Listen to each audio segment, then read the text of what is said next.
Next, third stage of the governmental digression, according to Plato's Republic, is democracy.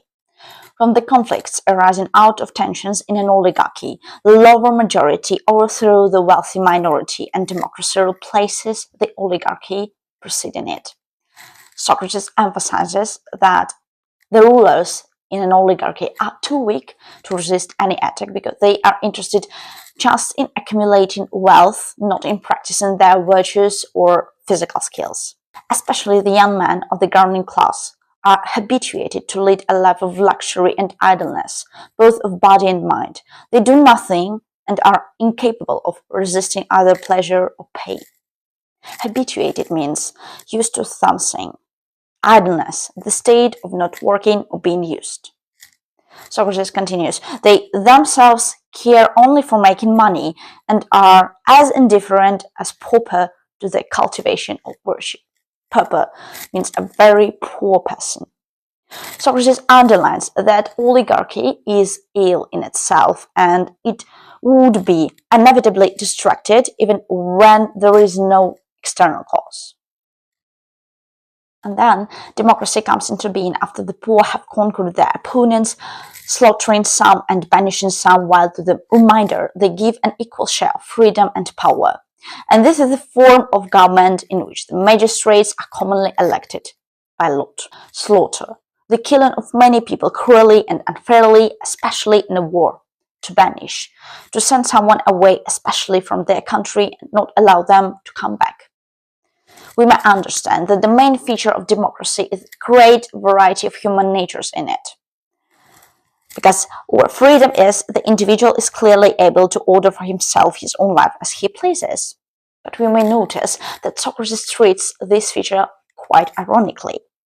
This then seems likely to be the fairest of states, being like an embroidered robe which is spangled with every sort of flower. And just as women and children think a variety of colors to be all things most charming, so there are many men to whom this state, which is spangled with the manners and characters of mankind, will appear to be the fairest of states.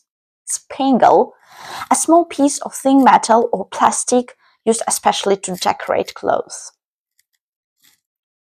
According to Plato, the heaviest defect of such type of state is disorder, the absence of hierarchy, which is dispensing a sort of equality to equals and unequals. How grandly does she, means democracy, trample all these fine notions of ours, here Socrates means the rules of an aristocratic, perfect state, under her feet, never giving a thought to the pursuits which make a statesman and prompting to honor anyone who professes to be the people's friend. To trample means to step heavily on something or someone, causing damage or injury. Pursuit means the act of trying to achieve a plan, activity, or situation, usually over a long period of time. The synonyms could be achievements or goals. Socrates condemns democratic men for not appreciating modesty and temperance, the main virtues of a righteous man, as you remember. Modesty, which they call silliness, is ignominiously thrust into exile by them, and temperance, which they nickname unmanliness, is trampled in mire and cast forth. Ignominiously, in a way that is embarrassing because of something being a complete failure. Thrust into exile, sent or kept away from the country. Mire, an area of deep, wet, sticky earth. The disability to distinguish necessary and unnecessary desires, Socrates considers the worst thing about the democratic person's character. Insolence they term breeding, and anarchy liberty, and waste magnificence, and impudence courage.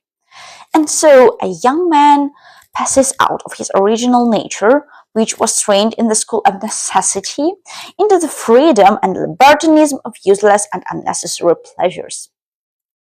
Insolence, rude behavior that does not show respect, and its synonym, impudence, the quality of being rude and not showing respect, especially towards someone who is older or in a more important position.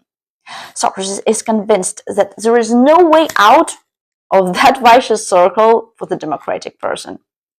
If anyone says to him that some pleasures are the satisfaction of good and noble desires, and others of evil desires, and that he ought to use and honor some, and chastise and master the others, whenever this is repeated to him, he shakes his head and says that they are all alike, and that is as good as others.